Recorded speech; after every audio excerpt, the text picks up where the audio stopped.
W3JOE. What is going on, ladies and gentlemen? We are back for another episode of Cup of Joe with Web3Joe. That's Web3 Job Ops and Events. They power these spaces. We're here every Wednesday, every Friday at 9:30 a.m. Pacific, 12:30 p.m. Eastern, discussing how to land your dream role in Web3. We're very honored to be here with a very special guest here today. He's a top recruiter with off-the-chain jobs, and he works closely with Web3 Job Ops. So we're really happy to have him. I'm not sure if we actually have him on stage yet. There may be some technical difficulties. Let's see if we do. Mr. Freddie, let's see if we can hear you. Testing. Yeah, so I think it might be glitching. If you can hear me, you may need to exit the space, restart your app, and then just jump back in. It should only take a couple minutes. Twitter likes to be weird sometimes because I can't hear you. It shows you as a speaker, but for some reason I can't hear anything you're saying. So what always works is just exiting the app, restarting the app, or exiting the space, restarting the app, and then jumping back in. And it should just take a few minutes. There you go. Looks like you're on it. Once again, everybody, we're happy to have you here today. We are here on X live every Wednesday, every Friday, 9:30 a.m. Pacific, 12:30 p.m. Eastern. And we are also very good at sharing these on YouTube and Spotify as well. So we haven't done a great job at promoting that side of our channels yet, but we are making sure that all of these spaces get uploaded so that all the insights, all the game that we go over during these conversations, you guys can have access to on demand, because we know Twitter Spaces aren't the easiest to always keep track of. Looks like we got Freddie back in the room. Hopefully he's able to join the stage this time. As we wait for him to jump up on stage, I would just encourage you guys to jump over to the Web3 Job Ops X. Hit that follow button if you haven't. Again, they're the ones that power these incredible spaces. I've been having the honor of working with them for a couple months now. And as well as if you can see the off-the-chain jobs profile picture in the space, and you should click that and go ahead and follow that as well. It's a great first step to get you started on your Web3 job search. Of course, Web3 Jobs is always here for you, and Off the Chain Jobs is always here for you as well. It looks like we may have resolved, if we're lucky, if Elon gives us his grace, we may have resolved the issue. Let's see, Mr. Freddie, can you hear me? Let's see if I can hear you. I can hear you fine. Beautiful, beautiful. I can hear you just fine as well. How are you doing today, fam? I'm good. How are you? I'm well. I really appreciate you taking a few minutes out of your day to sit down with us. I know you've got a ton of insight, a ton of game to share, but I know you're a really busy man as well, because we do work somewhat together, which is an honor, by the way. And so it means the world for you to come over and share some insights. So let's just go ahead and jump right into it. I mentioned you're a top recruiter. You work with the Off the Chain Job Ops team, and you work closely with us over here at Web3 Job Ops. Can you tell us in your own words who you are, what you do, and how you got started doing it? Yeah, no. Thanks very much for having me. It's a pleasure.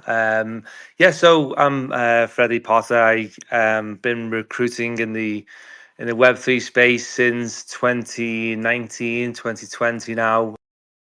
Based in Liverpool, England.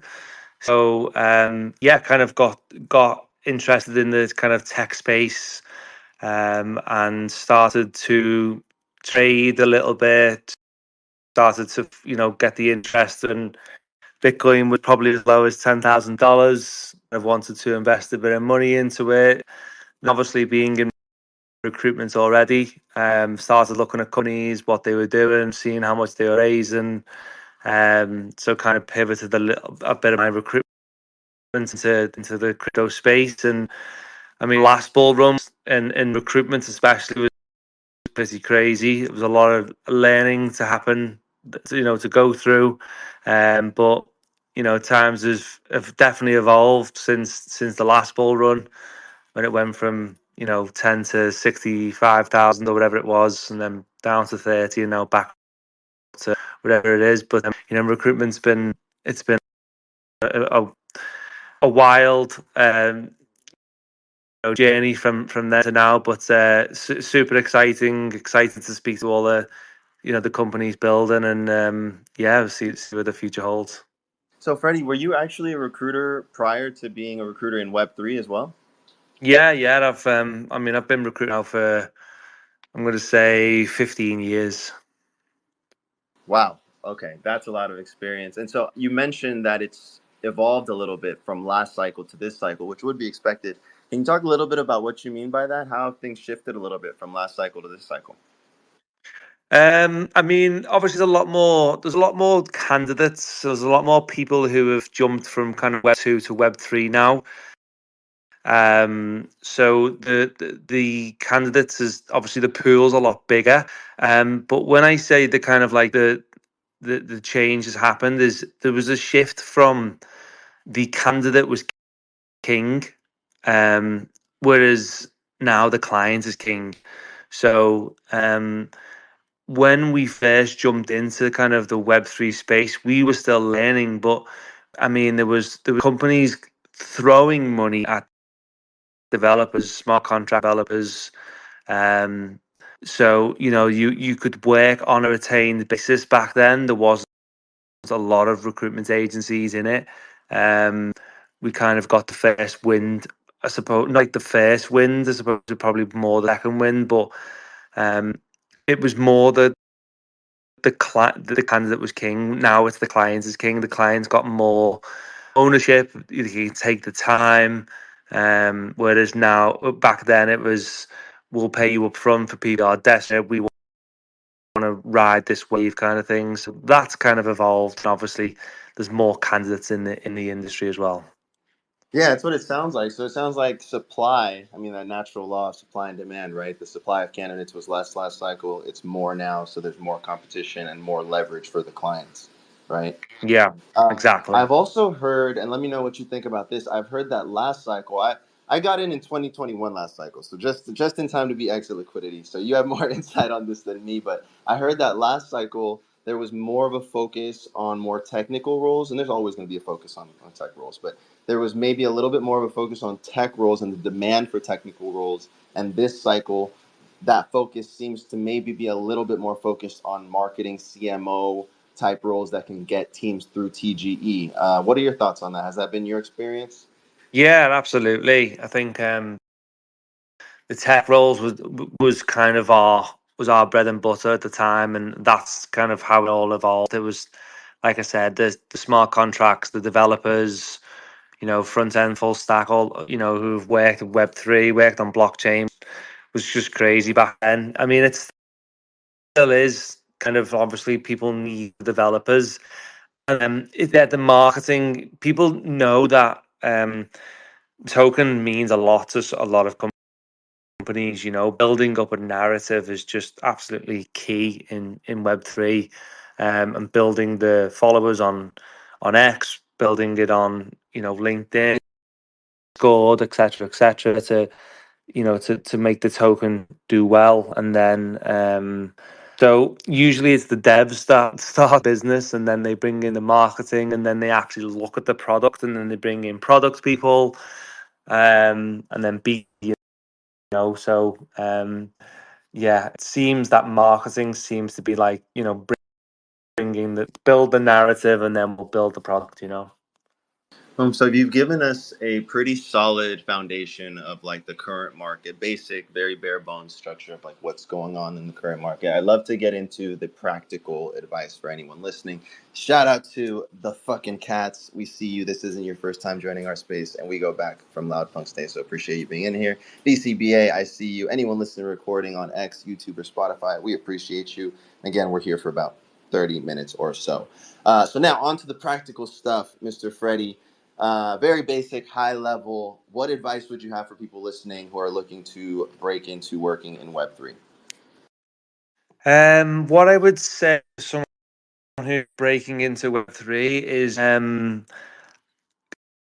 I think companies really would appreciate that you worked on, side projects, done your own type of learning, whether, try and look into the things that are a hype, whether it be Rust, consensus, things that are quite niche. I mean, Rust was quite niche when we started looking at it back in 2021, 2022, and now obviously it's it's a lot more adopted. But you can do, keep your GitHub up to date with kind of the positives of what you're working on currently, if you can, if there's no kind of like NDAs and stuff. But side projects is quite cool for companies, and then marketing. If you're in the marketing space, a lot of big companies and companies want you to have a good following. So the marketing people, try and build up your ex marketing followers. That's a big one. Um, and then obviously kind of any front end developers, make sure you've got your own website, and show, have like ideas of what you think you can do. So if you are applying for something, maybe do some research on the company itself, and you know sh- have it, maybe something that you could bring and you could think you could change on their website, or something you can bring. It's just go a little beyond. It's quite tough because they probably interview a lot and they probably get rejected quite a lot as well.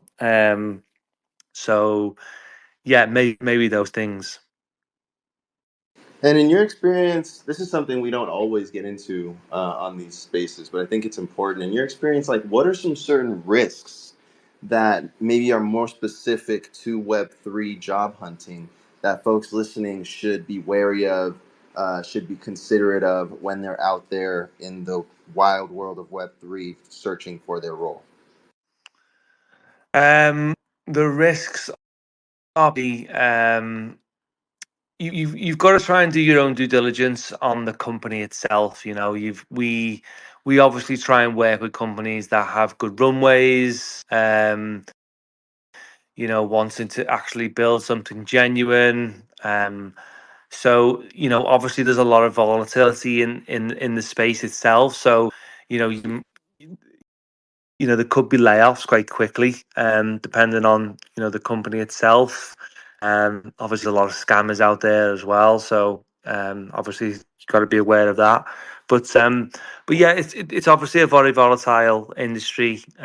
So you've just got to try and do as much due diligence as you can on the project that you're working with, and try and find out what the runway's like and what the vision's like, and then make your decision from there. Really. And what are some ways to get the conversation started with that potential employer? I would probably ask them, what if I suppose you just got to be upfront, cards on the table as much as possible. I'm not sure how company, but you do see the crypto fundraising websites. I'm sure a lot of companies probably put their raises on there. So, ask them, if they've raised, when they're going to raise, who they're speaking to.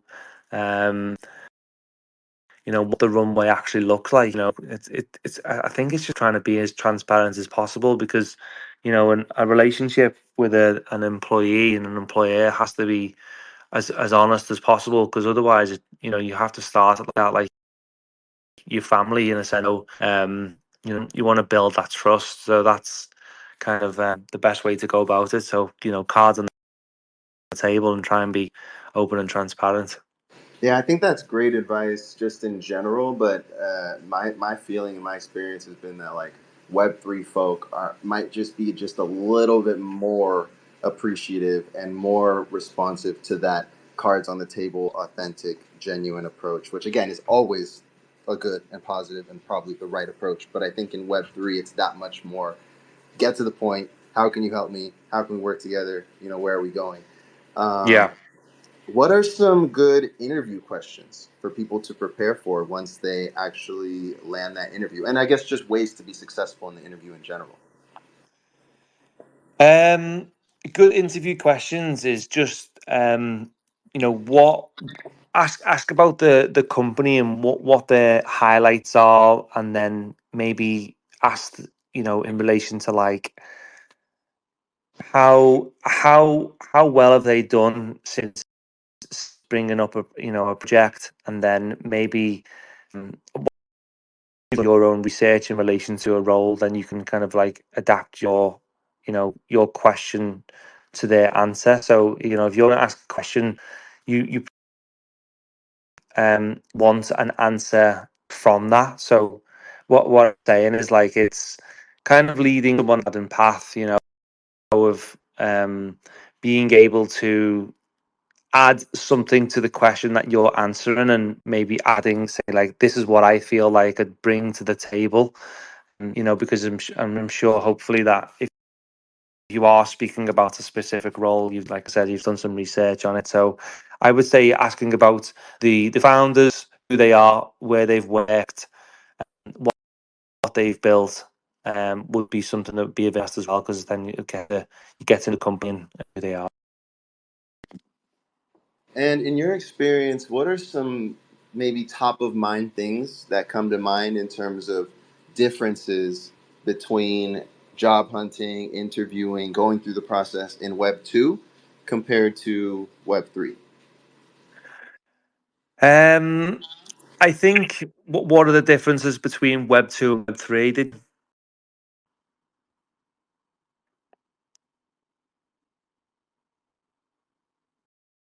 So, question: what was the difference between Web 2 and Web 3? Yeah, in terms of like getting hired.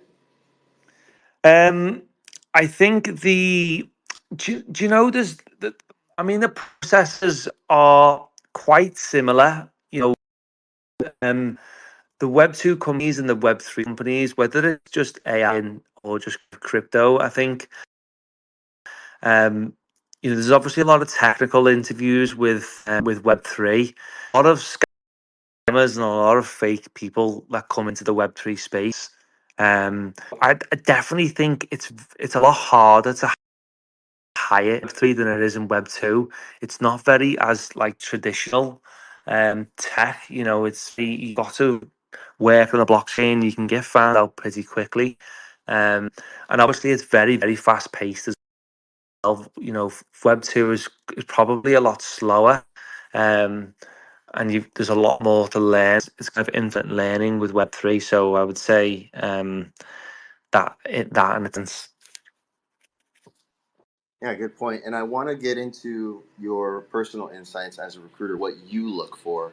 But before we do that, I want to ask, when it comes to negotiating, you've gotten the attention, you've gotten the interview, now you have an offer or it's time to negotiate. What are some tips you could provide for folks to have a successful negotiation? Definitely find the comp range is. You've got to know your worth, and you've also got to know, you know, the market itself as much as you can. Again, research. But I would say, as long as you know the comp range of what someone's working to, then you know what you're kind of getting. You know, because there is companies out there that are asking for proof more than ever now. So I would say know your worth, know what the market rate is, whether you're remote, because obviously a lot of the roles are remote. Probably 95% of them in the Web3 space are remote. So I mean, you've just gotta know your worth, I would say, and then you know, try and you know, bring add that value company where they know that they most out of wanting to pay you, or you're wanting to get paid. So I would say that. Well said. And every week we do our best. We've been doing pretty good at having a theme of the week, kind of help people guide through specific points throughout that entire price process that we kind of just went through fairly quickly in the first half of the show. But the theme of this week is LinkedIn versus X, which I was actually excited about this theme because there's a lot of differing opinions. I feel like it was the kind of status quo, the kind of conventional thinking, at least on X, on CT, that, oh, LinkedIn is for boomers, it's too professional. And I do think that that is shifting. And I think more people are starting to see the value in LinkedIn and using them together.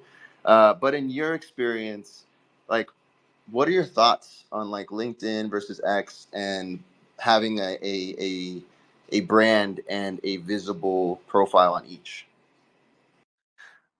I am more a fan of LinkedIn. I don't agree that I really like LinkedIn. I think it's a great platform. It definitely could be better.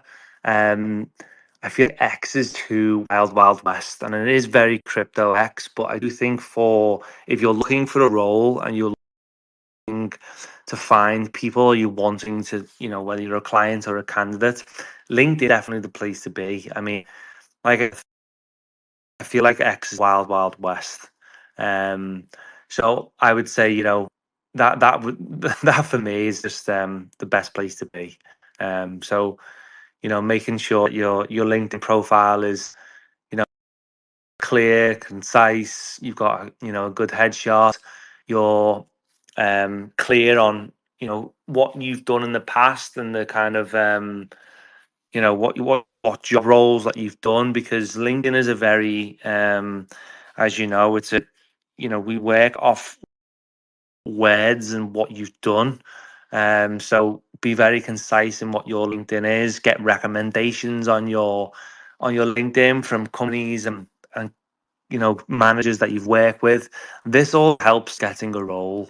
So, and whereas X, I just feel like it's the wild west, to be honest. So yeah. So you gave us a good list of do's for a good LinkedIn profile. What are some don'ts? I'd say obviously, too many buzzwords with no proof is not good. I just feel like once you've got absolutely everything in there, it just kind of puff a little bit. Leaving experience, project details vague is probably a no, as well. Neglecting the about section about who you are, what you do, and what you like. I think that's, if you haven't got that in, that's a lazy not to do that. LinkedIn is about selling you as a person and who you are. So, yeah, I think that's. But the don'ts is kind of too many buzzwords, a lack of information, and not enough connections as well. I think that kind of don't not use LinkedIn. It's such a good tool. You heard it here first, folks. This is somebody who's in the space. He's looking to fill roles every single day. Don't take it from me. If you're not on LinkedIn yet, we would love to get you on LinkedIn. And if you have any questions or tips or anything, reach out. I mean, all the homies in here listening, you guys know me. But anyone else listening on YouTube or Spotify, not a gambler on Twitter, on Telegram, feel free to reach out. We'd love to at least have a conversation. I know you mentioned, Freddie, that you prefer LinkedIn, which makes total sense. Um, could you offer any do's and don'ts in terms of like an X profile? I know sometimes you may be recruiting for for a team that does request an X presence. When that's the case, what are you looking for a solid X profile? When I look for an X profile, it's mainly in marketing or product. I don't think I would ever look for a developer in on X, just because I have been personally scammed by someone on X. So I just think developers, yeah, I mean, marketing people obviously can be fake. You can buy followers and stuff like that. But I think if I was looking for a marketing person and I was looking on LinkedIn, I would be checking their X. You would have um, the same people that would follow you or a good following, similar people that would I was following that you were following. So I just think when you're building that profile, I think also having, I mean, everyone loves having like an NFT or something, maybe even just posting something of your face, or something human on profile, whether it be pinned or something, just would be good, because, like I said, it's the Wild West, and if you can be human and show your personality a little bit, that would also help. It would show that you are actually a real person and a keyboard warrior. Well said. I got just a few more questions. We're going to wrap up shortly. I know we're all busy people, but if there's anybody listening who wants to jump up, join the conversation, whether that's a question, whether a comment, you have anything to add, you just want to say hi, now would be the time. Otherwise, no pressure. You're free to continue listening. And again, we'll be winding down shortly. Freddie, what stands out most to you as a recruiter when reviewing candidates? The one thing I would say that stands out the most is a clear proof of work, genuine, consistency across the profile, I would say. So, links, portfolios, recommendations, and a good work history as well. I understand in the crypto space there's a lot of, contract roles and stuff like that, but a good solid base, where you've worked, reason for leaving would be great if people could put that on their LinkedIn, which people don't ever do. Whether it just be contract work, it would save a lot of guessing. So yeah, consistency across profiles, clear proof of work, and recommendations, stuff like that. I would say would be what stand out. You've given us so much game in just 20, 30 minutes, Freddie. I can't thank you enough. I have one more question for you, and it might sound a little redundant, but I want, like, in under 30 seconds, top of mind, what final advice do you have for listeners hoping to land a full-time role in Web3? I would say make your profile on LinkedIn and any kind of like your CV, your absolute, you know, the best that you can be. Because as anything, anyone who's got, you've got 20 seconds to impress someone, just like you do in face to face or an impression. So I would say make sure your online footprint is as good as it can be. Your resume is clear, and yeah, obviously when you're speaking with people, make sure you kind of like intentionally know what what you're looking for, and um, yeah, I would say make sure you're concise and clear with what you want. So yeah. Well said, Freddie. You are the first recruiter that we've been able to have on the show. This is episode 10. We've had people who work in the space up until now, and you've really provided some unique insights. So just cannot thank you enough. We're going to wrap up, but before we do, I'll pass the mic back to you one more time for just any final thoughts. Yeah, no, I appreciate you having us on. Anyone who's in the space who's looking for roles, who need any advice, please feel free to reach out. Companies, if you need advice, happy to give them, with candidates as well. We've got a great team here, so yeah, more than happy to help with any advice, moving forward. Even with resumes, happy to help draft some up, and give you some feedback on that. So yeah, no, that helps. Beautiful. And the people can just reach out directly via the Off the Chain Jobs account here on X. Yeah, so off the chain jobs, or they can reach out to me on my email, which is Freddie Potter at offthechain.xyz. Or yeah, just message me on my actual, rather than DM me, just write me on my pro on the on my feed. I would prefer to write you. I would prefer that. I don't really look at the DMs that much. I do go through them, but I prefer someone to X me or tweet me. Boom. There you go. Drop a tweet, drop a DM, email. I know that's how I was able to coordinate with you for this conversation. And please make sure if you're listening, whether that's X, YouTube, or Spotify, head on over to X. Follow Off the Chain Jobs. That's at Off the Chain Jobs with an S at the end.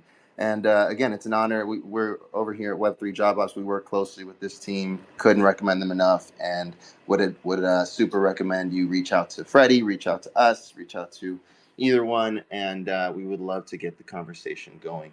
Freddie, thank you so much, my man. You have been an absolute legend with all the insight you've dropped. Can't thank you enough, and hope to have you back sometime. Yeah, definitely. Thanks for having us. Enjoy the rest of your day. All right, brother. You too. Thanks. Bye bye.